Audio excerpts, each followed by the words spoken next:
My name is Olivier Munda, Olivier Munda Nyam. So I'm talking on behalf of a patient group charity for sickle cell, which is known as SCAB. SCAB stands for Association of Sickle Cell Sufferers of Yorkshire and Africa and Basic Information. So that's the logo basically.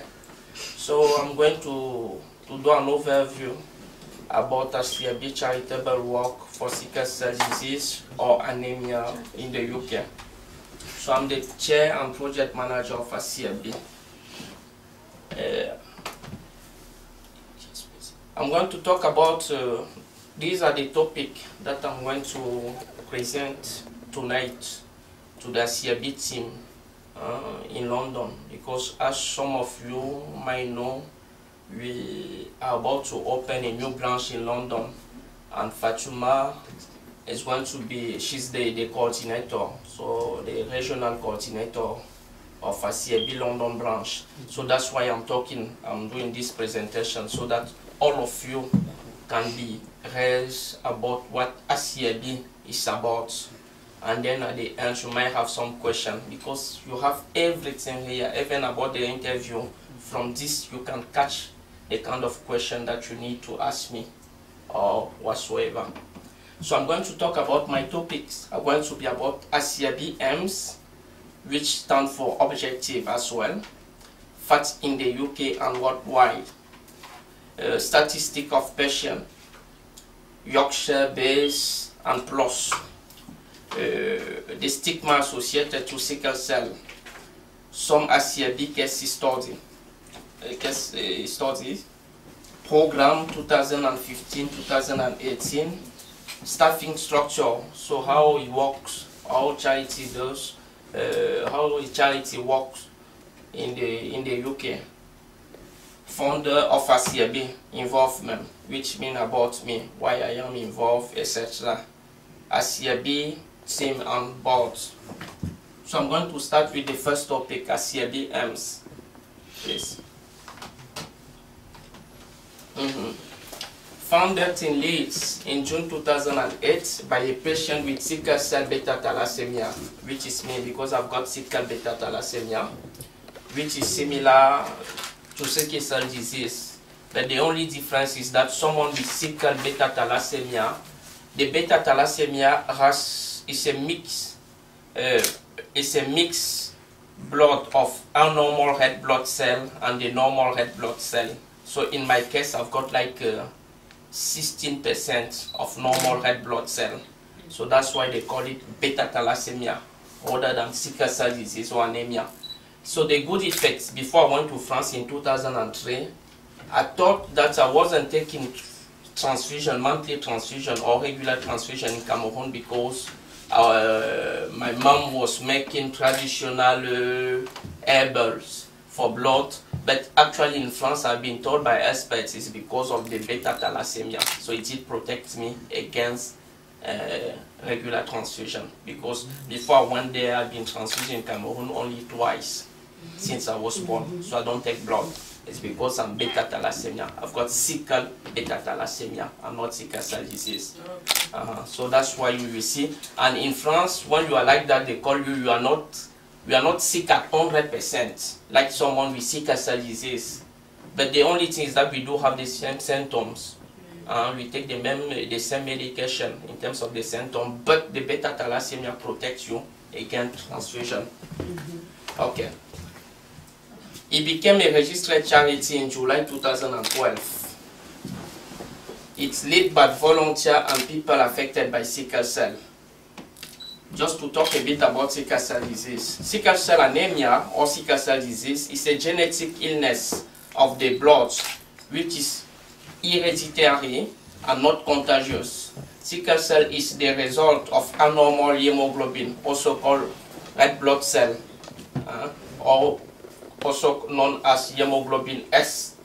Usually children and adults who are affected suffer from pain in the muscle and bones when they have crisis, generally called in the UK sickle cell crisis.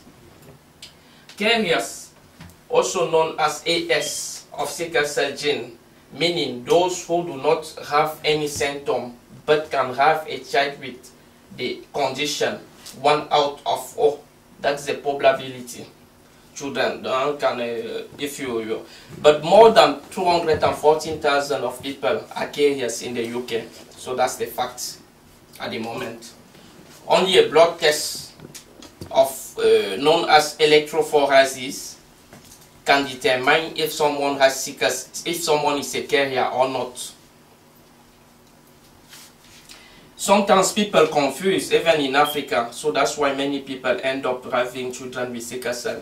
Because people, what they do, than to ask for the blood test of electrophoresis, they ask for the group, the blood group, and which is also known as the results, rhesus plus O, B, A plus, O plus, which is internal, they are known as international donors. But me too, I'm O plus. Someone with sickle cell can have the same blood group as someone without sickle cell. It doesn't matter, it has nothing to do with sickle cell. I can have the same blood group as someone without sickle cell. So you have to ask for your electrophoresis to know whether you are a carrier or not. So that's the confusion in Africa. That's a confusion, because I remember when I was going to school to talk about it in 2000, even in Cameroon, people were saying, I know about my blood group, but it has nothing to do with sickle cell.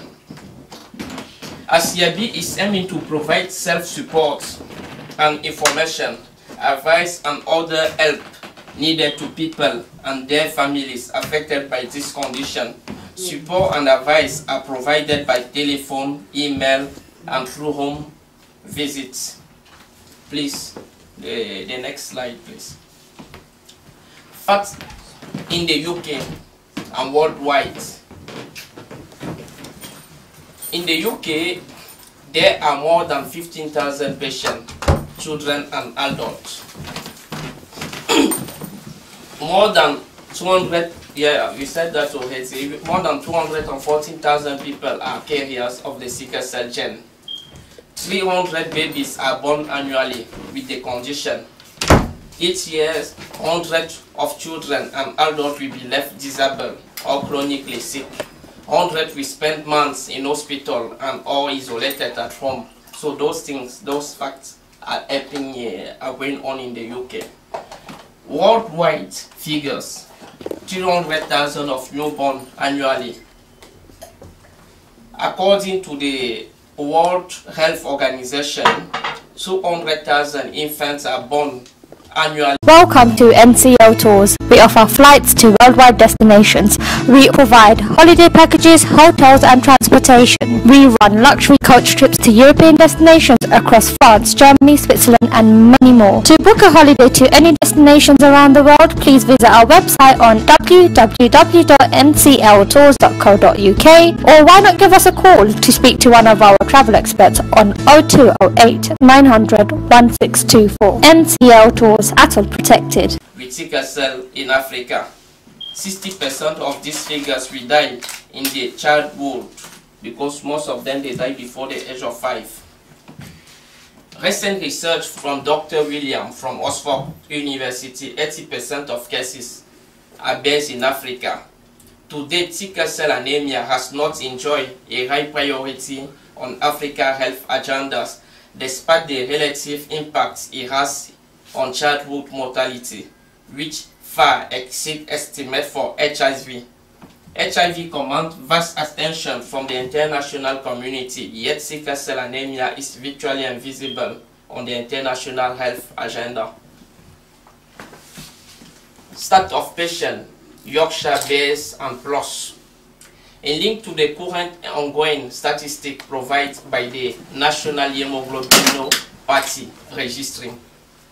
There are more than 200 patients who live with sickle cell in the Yorkshire area, which include areas like Leeds, Bradford, Wakefield, etc. So basically the north parts. 95 patients, adults, from these figures are based in Leeds. 80% of cases are based in London. According to the current ongoing statistic, the ongoing data, which mean also statistic of the National Hemoglobinopathy Registry, the current estimation of patients with sickle cell disease in the UK is about 5,457. However, in connection to the higher stigma associated to this common genetic condition, fewer patients are giving their consent to be registered in the government database. So a lot need to be done on the awareness as well as to increase the fight against the social stigma and challenges that patients and their families face in the daily basis for self-help and self-belief.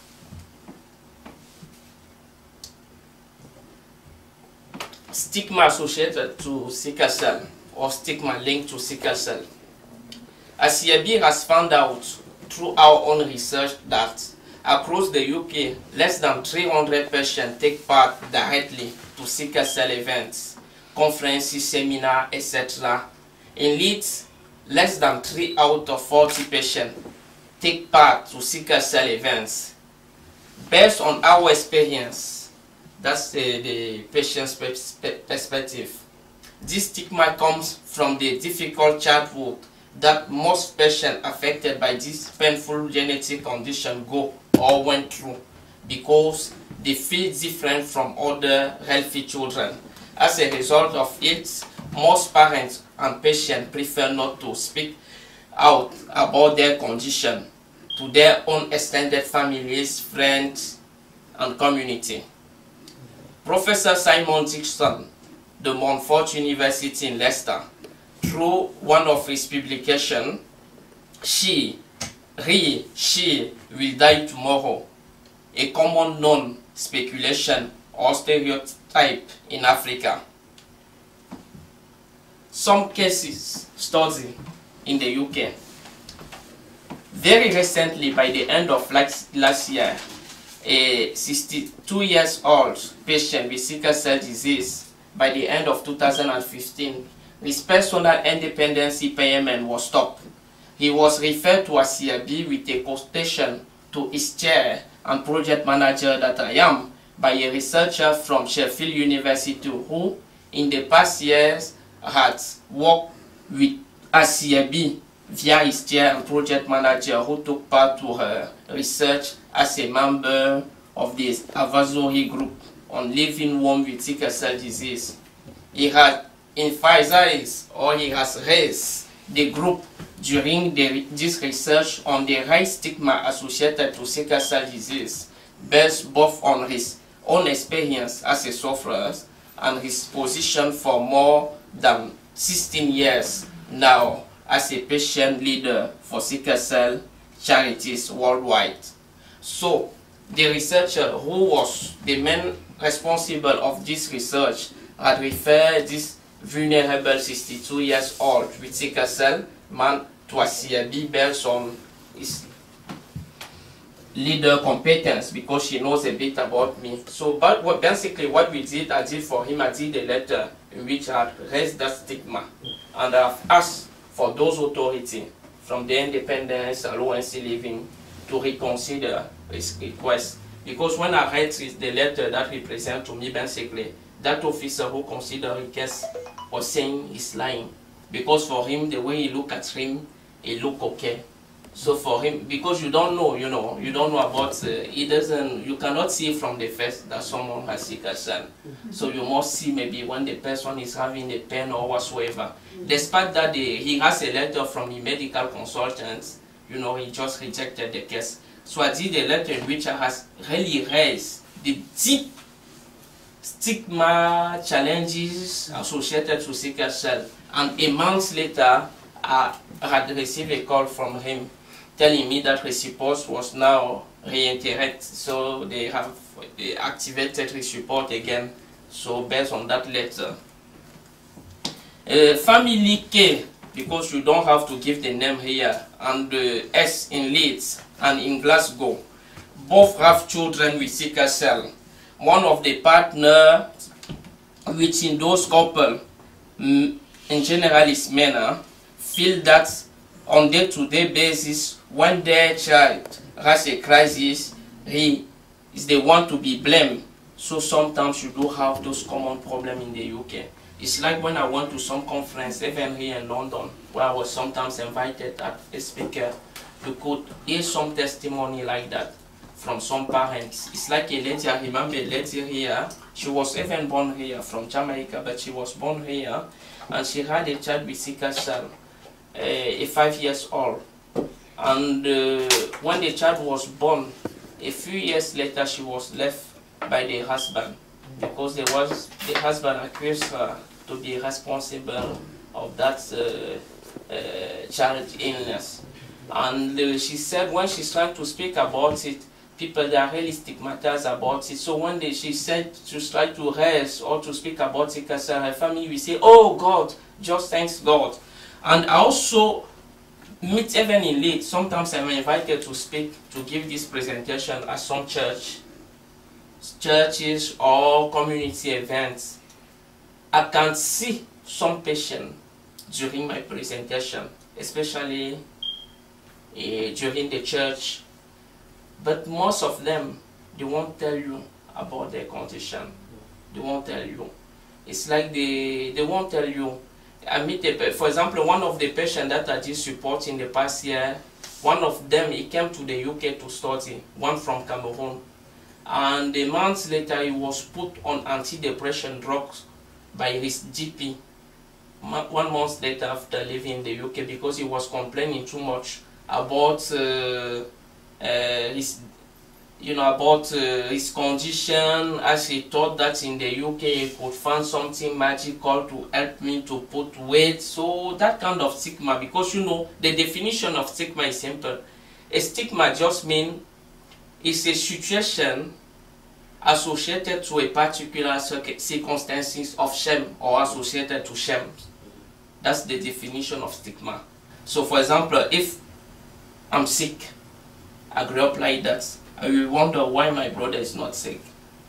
So I feel a bit stigmatized, different from him, because of my circumstances connected to my illness.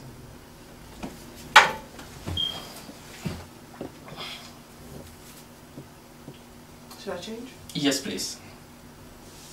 Okay, program. Now to talk about the program, some of you may have seen those new leaflets for ACAB for 2016 and 2000, we'll be using those leaflets for many years now.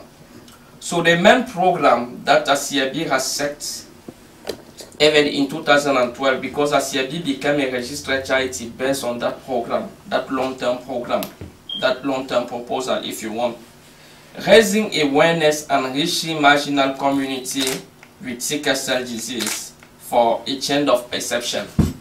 As I have said earlier, basically, based on my 5.5 years experience before I did apply to the Charity Commission to become a registered charity, my findings through my research show me that across the UK, despite the fact that estimates suggest that there are more than 14,000 or 15,000 of patients with sickle cell, but less than 300 of patients, including families altogether, which mean parents, take part directly to sickle cell events like conference or seminar.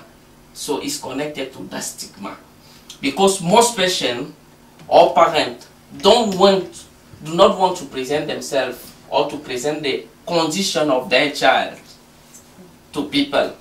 So as a result of that, that's the reason why we do have less than 300 patients across the UK, even in big cities like London. So because I did the 5.5 years research and I did write a business plan about it. So I see a big work is more focused on that fight against the stigma. This is where we are focused, and it's explained, clearly explained into those leaflets.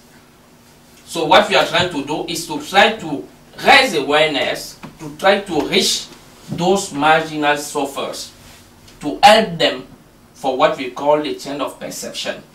For instance, for myself, I've got 36. I'm 36. I'm going to be 37 in September. When I grew up in Cameroon, especially when I went to the high school in 1992, in the high school I felt really stigmatized. Because when I was sick, sometimes, you know, today I look good, tomorrow I don't look good. So when I'm going to school, oh, it's a sickle cell sufferer. And in Cameroon, they call it the born disease. And then the problem is that, as we said earlier, you do have 80% of cases in Africa, but more than half of those statistics are dying before the age of 5. So as a result of that, it did increase the stigma. So people believe that those, even the fact that they are surviving, they did put like a gap. He won't survive until 18 years old. He's going to die before the age of 18. This is what I heard about myself. And I was living to die, even me. So I was doing what I have to do, but I said, okay, I'm going to die anyway. But I was lucky that at the age of 14, I became the young teenagers chairman of Intute Missionary Center in Cameroon, in the political capital where I was born. I became just the young chair. So they were, you know, it's like what they are doing, their activities, it's divided between, you have teenagers activities, junior activities, and senior activities. School, sometimes during the weekend, as they were building houses, etc., I will be going to try to do some work to get some money as well with my brother, because my brother, he doesn't have sickle cell. So sometimes I was absent, so I wasn't there. They were asking for me because I had that responsibility as the chair of the teenagers of my age. Where's Olivier? My brother will say he's sick. And then they will say, but sometimes he look good, sometimes he look a bit down. What is going on? So my brother told them he has sickle cell, but he won't tell you. That's the thing. And this is how that vicar, because of my act, and he told me that in 1998, before he left Cameroon, that I did love you because of what you did for me. In Cameroon, you do have a lot of awe, but why I didn't help anybody, just you, when I have that. Because they took me in charge from the age of 15. They took part, you know, they took my education into their hands, and they even sent me in October 1996 to a private Italian school where I did IT and management. Because they said they want to prepare me, because my mother, she won't always be there, or they won't always be there, so that I can self-help myself. And even before he left Cameroon in 1998, he sent me like, he got me some computers from the school so that I could provide IT training into a missionary church in Yaoundé. So this is the long-term project that we are going to do, is to self-help patients. So what he was doing for me during this year, he was giving me like a book to self-help yourself, spiritually book, how to accept yourself, how to try to understand other. And then he was telling me, Olivier, it's not true what people are saying, that you are going to die. I don't think so. But I think he was abusing sometimes, because he said to me one day, even himself, every 6 months they remove his heart, and then they put it back, but he say, please, you see, also I can survive. So when I'm sick, but when I'm well, I'm well. So I can go to school. So you see, so he did try to encourage me in any way, in any means. So but he did a lot for me anyway, basically. So in 1999, I set a chart. So let's just move on. This is what we are going to do about ACIAB, because we are going to talk about it at the end. So it's for the change of perception to keep about ACIAB program. So that's why when we will be giving this flyer out in London, people can have information, brief information about sickle cell. What is it about? What can I do to help? That's the second question for people, because they're too realistic. And they got the answer here. What we are promoting is to the awareness, and then secondly, the change of perception, because patients are stigmatized. And according to our research, less than 300 of patients and families like us take part directly to sickle cell events. And as a result of it, it does affect the sickle cell service as well, because they don't see them. It's like you see from the national hemoglobinopathy registry, less patients are giving their consent to their GP because your GP needs your consent there to provide your data to the government. And when they, when they have less figure as well, the condition is a bit marginal. So marginalized, if you want, and they don't give a lot of funds for it. So that is our proposal. This is where we are focused for the change of perception, to inspire more patients, to help them, and to encourage the experience exchange among patients, etc. So that's why I always present myself as someone who has the condition, the full condition. The next one, please. Yeah, Planet ASIAB staffing structure. That's the most important part, especially for you as the new responsible of the London branch.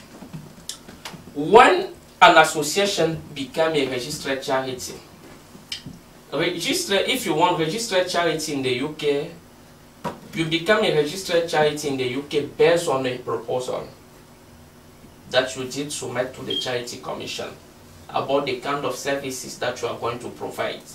And it does involve a lot of research, because you have to know about what is going on already in the field. You have to know, even if, for example, you are based in it, you have to know how many organizations are doing already on that field. You have to talk about it into your proposal. And you have to tell the kind of difference that you want to make based on what is going on already. And you have to tell how you are going to do it, and that's why they give you the power when they agree with your proposal. That is important for the public, is for the public benefits. So the staffing structure now, when you become a registered charity, you need to have someone who is qualified to do the work on behalf of the charity. If none of the trustee or none of the management committee member has those skills, which means experience about charitable work, or in admin, because it does involve a lot of administration work, paperwork, etc. Because even when you're raising the awareness, you have to put some letter to produce this kind of flyers. You need some skill, etc. So that's why you do have a staff structure.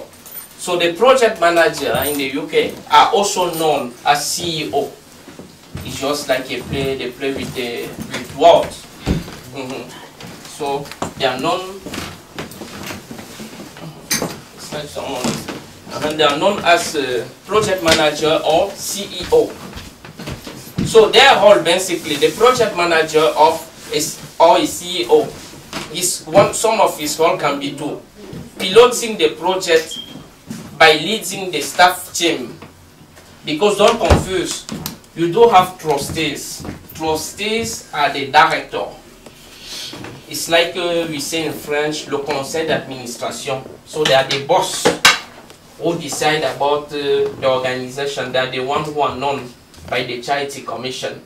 And they are the ones, sometimes they must be elected anyway. They're elected, or they are the founders of the organization. And when they become the organization become a registered charity, if none or some of them are not qualified to do that work, to implement the association or the charity objective, you must find some volunteers who have those skills to do that on behalf of the organization. So you are going to appoint, that person will be appointed as the project manager or the chief executive. So the role is it's like, for example, you as the coordinator of the London branch, this is your responsibility, basically, to do this, because you play that role of project manager, if you want, or of CEO. So you represent me in London, piloting the project by leading the staff team, provide information, advice, and support to families and individuals affected by sickle cell on the telephone, by email, and through home visit. It's like I said what I did for some patients. For example, I did help some patients to stop taking antidepressant drugs just by advising them what we call advocacy or counseling for 2 weeks. And then he called me maybe a week later or 2 weeks later. Olivier, what you said is true. Everything was in my mind. Because I did help them to change their perceptions. So that is one role that you have to play. So, and he only need to do that, he needs what we call a good public relationship. They call that in that sense even in politics.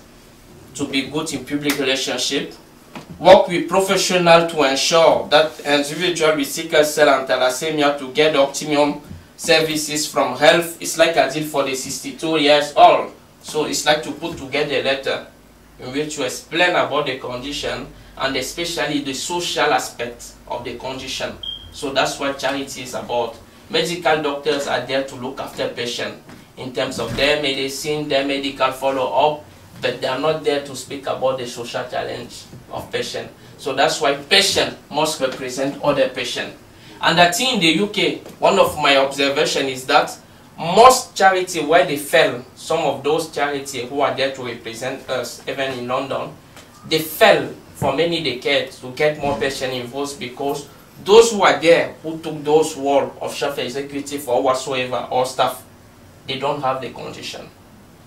So they get involved in what we call their professional skill. And when someone gets involved into the health charity only based on his professional skill, what can he tell to maybe to a patient like me? I'm not comfortable with him. You see, I feel more comfortable with my medical consultants. I know everything already in the medical aspect because I talk to my consultant regularly every 3 months. So what is going to tell me? Nothing. So I want more to talk with the patient.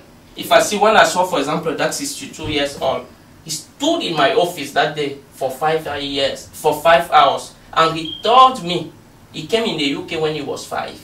And it was his first time to exchange with another patient in 62 years. If you want, in 57. Unbelievable, but true. It's because of the stigma. And I asked him at the end if he can come to the conference, to the seminar, to talk about the condition.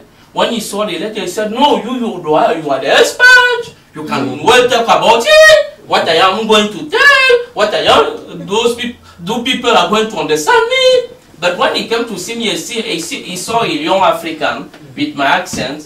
He looked a bit at me down. But I can understand that for someone who has been in this country for 62 years. But it's when I put down the letter, I took an hour to put the letter and I asked him, "Are you happy?" He said, "No, you are the expert. You know what you are doing." Etc. So basically, so that's the thing. So this is what we are doing, and that's the whole of the executive. So it does involve a lot of things as well, like searching and making application for funding, including making regular and annual report, activities, etc., and setting activity as well, organizing conference. But those people are accountable to the trustee board. For me, I'm playing that role of TIAN project manager in the meantime because I'm not yet paid. But when ICRB will be able to pay me because it's my professional skill, it's my experience that I'm using to play those roles. When I'm going to be paid by ICRB, I must resign according to the Charity Commission law. I must resign as the chair. So someone else will take over my position of chair because I cannot be a project manager and chair. How I am going to be accountable to ICRB trustees because they are the boss. So after being maybe the project manager for 3 years or 5 years, I can always come back as the chair or with another role. You see, so that's the thing. That's something that you can look into it later on. Just let's move on, please. Okay, advisor is quite a similar role. So that's something that you can look into it. Provide accurate and sensitive information to people with sickle cell. And again, this is where, for me, I'm a bit against what is going on actually by those advanced charity. Because it becomes a matter of money. Yeah, they are there for money. So what they think about is about their salary first. Because most of them, they don't have the condition. So it becomes a matter of money. So those staff, they get involved because the person has maybe a PhD, but you don't need to have a PhD to help the patient. You know, it doesn't matter for me. If you have a PhD in the medical field, go and work in the hospital. That's it. And to become an expert even on sickle cell, you did need another 5 years experience working with experts in the field. So that's the thing, and this is why they fail. Because the more they promote patient, the more they should get patient. It's like when a mother talks to you, when she tells you that she has a child with sickle cell, you are more open to talk to her as a parent yourself. So this is why they fail. So one of my strategies with ACLB is to get more patients involved, more parents, what we call the front line involved, because the front line can convince easily other front lines than to put someone who is only there maybe for his professional skill, who think about money. So it will be a matter of money.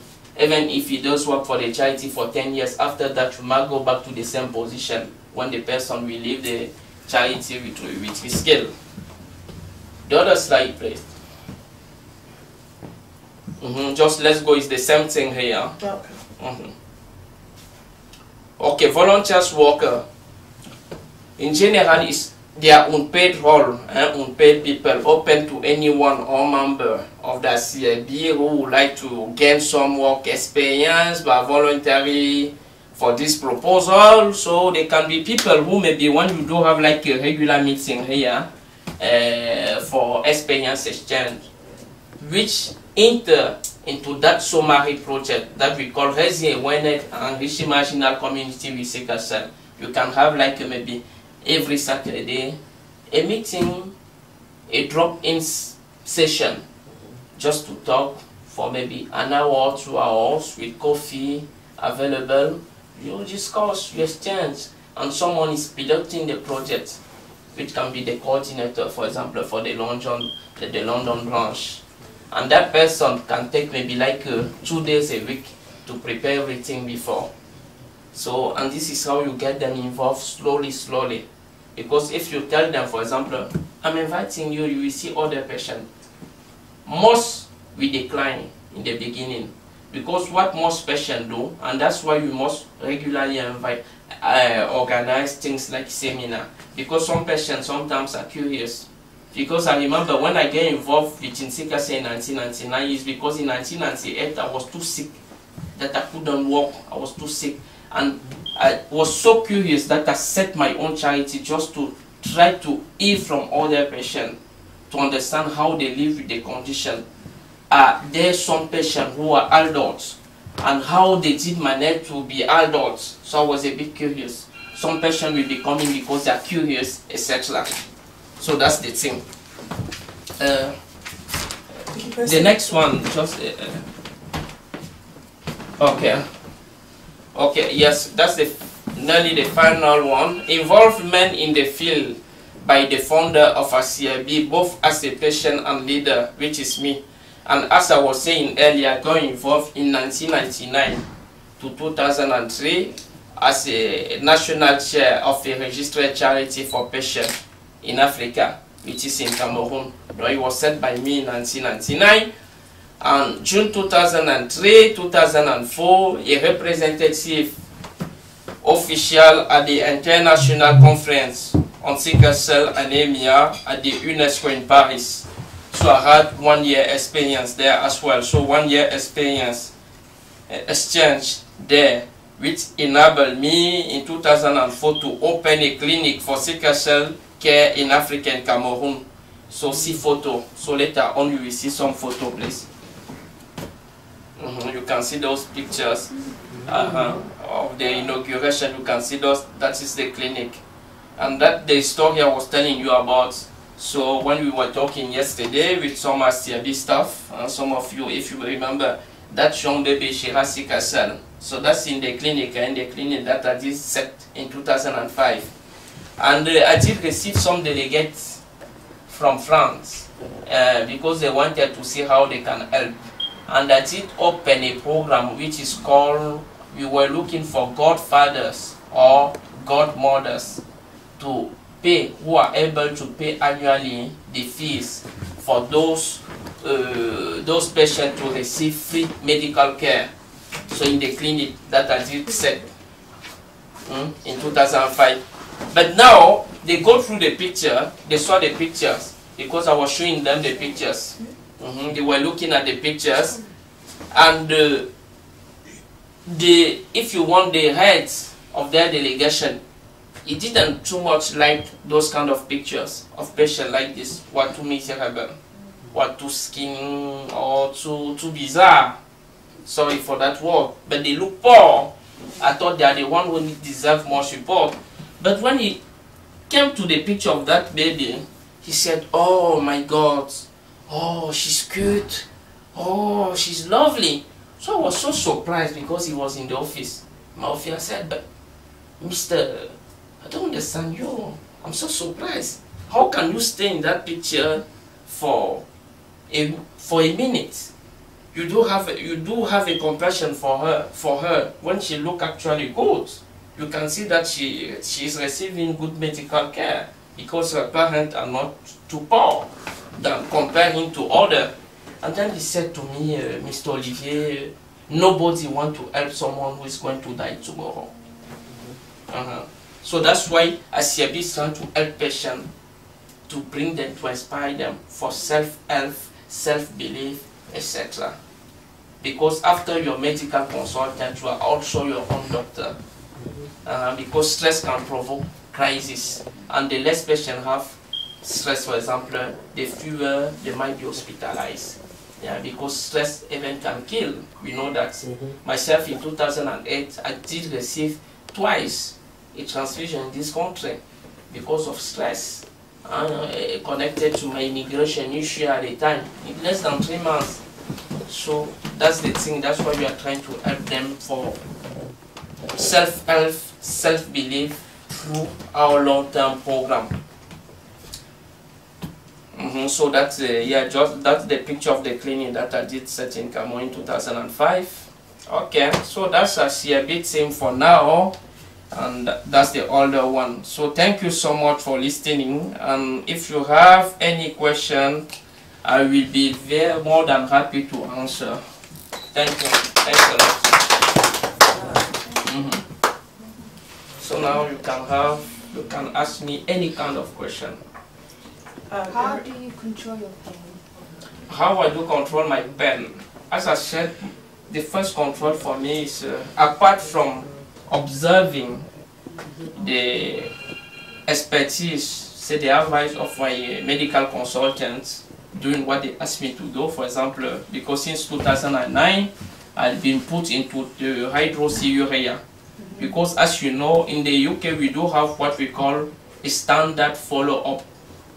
So nearly all patients, they take the same medication. We are not like in the USA, where they do have different type of medication. So if you are rich, you can go to private clinic, etc. So how I do, I follow up the advice of my medical consultants. That's the first thing. And then the second thing, I'm trying to avoid as much as possible stress. So stress is my first enemy. I don't get stressed. So, and since for years now, for decades, one of my philosophy is always to think on the solution. So that's why I'm too patient. And that's why I'm too patient. I don't get angry easily, you know.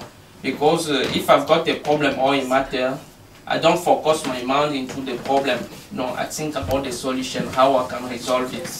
So it does help me to control my pain as well. And then I know that in the next 20 minutes or 30 minutes, I will be fine. So this is how I do control my pain. But as I was saying earlier, if I've got some advice to give you, you young, a young brother and young sister who live with a condition, is to avoid stress as much as possible. You see, for someone like me, for decades, I've been living to die. But when I went to France, France did change my perception. I will tell you why. When I went to the international conference in Paris at the UNESCO, There's a gentleman called Mr. Christian Godard. I can call his name because he's my very good friend and he's a very good gentleman. That's why he's the owner chairman of the Federation for Patients with Sickle Cell Disease in France, in Paris. Christian Godard. So Christian Godard did what? He did present me to some patients. He said, Olivier, did you meet with this gentleman? I said no. So we say hi. He said hi. He's young like me. We do have the same age. And then, how are you doing? He said, I'm okay. What's your name? I'm Alain. I'm Oliver. We're talking. They are very simple. You know, that was my first time. And then I'm talking to another person. And then after that, Christian Godard will come back to me and said, do you know that he's doing his final degree to become a medical doctor? So I was like, wow. That's a young guy. He's my younger brother. He has sickle cell. He's doing his PhD. Wow, so someone with sickle cell can survive, can do things. He look good as well. And then he told me, do you see that lady there? She told you that she's a barrister? I was like, wow, she's a barrister. She has sickle cell. So I can do also. So what they were saying in Africa is not true. So it did change my perception, you see. It did change my perception. A lot. A lot. And this is why, you know, after that I have that motivation to go back in Cameroon to try to raise funds in France. So I did produce a music because I did an hip-hop music. Even before I went to France, I was doing a lot of things as the national chair of Register Charity there. Because we did have like a pharmacy, an independent pharmacy for patients, through a grant received through missionaries. And I did pay for the registration for some young group, some of my young friends, they were doing music. As they did a song for sickle cell disease, I did like the song. So I did produce them. I said, you never know, as I'm going to France, it might help me. You know what I mean? It might help me to promote my work there. So in Paris, I was lucky that as I did the speech at the conference, there was a young lady, she really liked me, a French girl. She liked me, and then after that she was supporting my work. Sometimes I was even hospitalized. I will just write things when we do have some meeting. As I couldn't go, she will just tell me, Olivier, write down everything that I need to say to them. I will write everything she will go to represent her to the meeting. And this is how we did raise fund and some support to go back. I went back in 2004 to set that medical clinic there. So to control my pain, to answer to your question, is more through my self-belief, self-help. The medication does help you, but medication is nothing if the stress is over the medication. So if you take the medication, but you don't believe because you are too stressful, the medication won't have any effect or any impact on the crisis. So you must believe. You must believe on yourself. It's like, for example, let me take you a simple example. This is how I did help a student who came over to study here, a Nigerian student. He came over to study, the one who was put on anti-depression drugs by his GP. I asked him the question, look, you are lucky. You come from a upper class family in Africa, because it's not anyone who can go from Africa to come and study here. Me, for instance, you look at, I'm not like you. I've created myself since Africa, but you are lucky. You are just too stressed, and everything is in your mind. The first thing when you want to put weight, if you want to put weight, for instance, eat well. Your people said you don't eat because you are always complaining. So you cry too much. And when you cry too much already, we all know by common sense that it eats over your energy. But when you do have that self-belief, you eat well, and then when you are a bit fit, because fit from your mind, you can go to gym to try to do, you know, very simple exercise. And then this is how slowly, I asked him, what's your weight?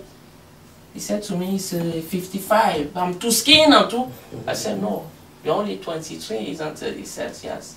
When I was your age, I did have the same weight as you. So you are lucky, man. Look, you came here, you have finished high school, you were at university in Africa. For me, you are an inspiration for others. So that's why I'm trying to help you. You're a clever man. So that's why I'm impressed and I want to help you. I'm helping you out. Everything is in your mind. Try to change it and you will see how you are going to change. Because you don't have all the support you need already. You tell me you are calling your mom at midnight, etc. sometimes. Call me. Don't call your mom anymore. He was calling me every day. And then I was talking to him. And one day he said to me, did someone tell you that you are a very good speaker, Olivier? You are a very good speaker. I said to him, no, it took me years. So, just self-belief, improve your things. Try to improve. It's like you, for example, it's like, you know, that's life. You said no, you never had a girlfriend because you don't want. That's already in your mind. Let's say, for example, if you think that you already yourself, you believe that you are ugly, how I can convince you that you look good? Because you believe already that you are ugly. When someone with sickle cell believe that he can be good at school, and he put all his mind on it, he will be very good at it. So this is how I can explain. Because it's the same thing, because he removed that thought from his crisis to think that no, I can do it. So it's absorb about it. And that's why they always first or whatsoever. So that's the thing, only based on my own experience as a patient. Yeah. I hope I did answer to your question, and for the UK population. Like me, I have my choice.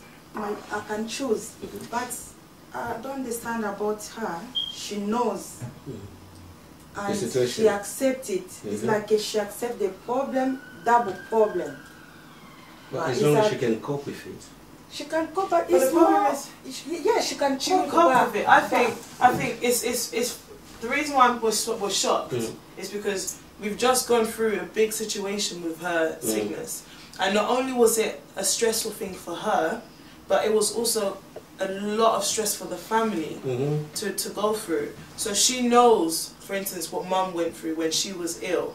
So she's saying she's prepared to go through that for herself again, as a mother, and also watch her child be ill.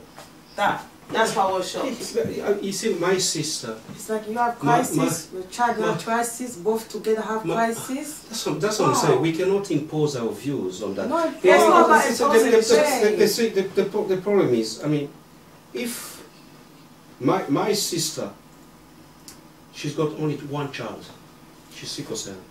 Her condition was whenever she goes to hospital, the whole family will be affected because we don't know if she'll come back alive.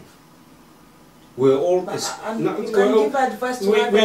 were all expecting that no, this is the last time we are seeing her. She's gone, but she'll come back. Okay. Now, when it came for her to have a child, my mother was telling her every day, "I will kiss you if you get pregnant because I don't want you to have a child." Okay. The condition was so bad that she will die when she gives birth. That was said.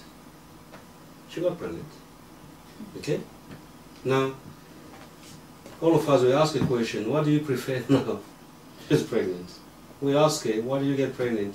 I want to have a child. I don't want to go to the graveyard without leaving my trace on this planet. Who am I to go to her and say to her, no, I don't want you to have a child?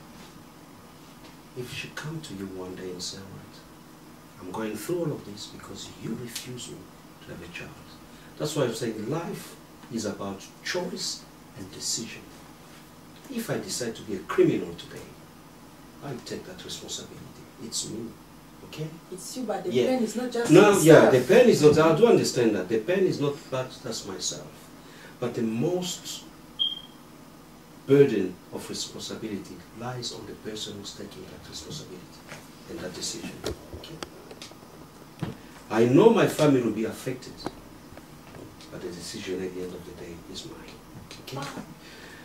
Now, my sister decided to have a child, and that child today is 10 years old. I saw him when I was in Congo, and I was guilty. I feel guilty because I was against him. And that is in my mind every day. I was against that child. But child is alive. So I'm not God. And he's living. But I think before, that's why there is a certain age in which we speak about maturity. So this is, it's when you, for example, you get mature, that you go more maturity and even in terms of the way you think. For me, as a patient, a 36 years old patient, I'm going to have 37 very soon. When I remember, when I go back to how I was suffering, when I was a teenager, I was asking my mom. My mom was crying because I was asking, why did you give birth to me? And she felt guilty. She was crying. So understand your view as someone who is more logical, you see, would think in terms of logic. But I respect your view. I respect her view. I respect their views. But my view, as someone who went through to that, and I remember what I've said to my own mom all the time because of the pain that I was going through. It does involve now talking outside, because when I do involve everything, both as a patient, my experience, and now as an adult, and now as someone who has more maturity, it does involve many aspects. The financial aspects, the kind of personality that you have. Because for me, if you ask me, I would say half of my life was spent to money. And if you listen, because I was based on my leadership in this field, when you listen to many views, parents' views, etc., they go back, they tell you, and my mom said that many times, which is true. If it wasn't Olivier illness, I would have built at least a house, which is true, because since you have been talking, I didn't hear that aspect. The financial aspect. Some people are dying in Africa because of stress. You know, we only mean because of poverty. So you didn't raise those aspects. So for me, it's more connected to the financial issue. Because the more you are happy, you can cope with anything. But let's say, for example, if in the UK you don't have a child with any chronic condition, like sickle cell, and that aspect of financial support, you don't really have it. The question is, can you cope? The answer is no, you won't cope. Let's be realistic. So that is it's a bit tricky. But I would say, look at all those aspects. I won't give any specific answer to say yes, but for me, if I'm not rich enough financially, I wouldn't give birth to a sickle cell child. Yeah. So what you're saying, you're not saying no, but you're saying if the financial aspect allow you to have a child, then you want to have it. Yes, to have a child with a career, if we do love each other, and then I feel comfortable that I will be praying that because I want that child to be healthy, that can be the case, that the child can born and only take the normal red blood cell, maybe of her mom, and take maybe my beta thalassemia or even my sickle. And the child will just be a carrier. So you see, that can happen. Or it's a little, some ways, for me, I believe in God. You see, I don't believe in miracle, but I believe in God on that way. So something like that can happen. But in the meantime, I will be realistic to be ready. Because I'm so happy, so I can afford even pay someone to look after my case if I'm not available. You see, I will look into all those aspects. So that's why for the past year, even here, despite that my ex, after 6 years of waiting me, she got involved with someone else. I didn't want. I had a girlfriend who left me because she was asking for a child. And I was saying, are you sure? Are you sure? But she saw that and she said to me, you don't like me? Because I've been asking you for a child for more than. But just if you ask me why, the thing is, it's not because of sickle cell, because I wasn't ready in mind. I wasn't ready because I was focused in building up my life. I wanted to build a CRB first, to get reference, to help myself. Because if a CRB helped me already, and it helped me to help others. So that's the question. So now I'm dreaming more. If a CRB, that's why I'm working so hard. If a CRB become a millionaire, a CRB will help me to look more good. And to look, when I'm looking more good already, the answer is I'm already helping other person because I inspire them. And now I can provide for them as well. So just let go back even to academician. More people who suffer from mental health is because of poverty, nothing else. So let's be realistic. Yeah. So that's all I can say. Much for taking part to this presentation, to this meeting in which we are promoting our CIB. Thanks a lot. Thank you so much. So I thank you all of you. Thank you so much. Thank you very much.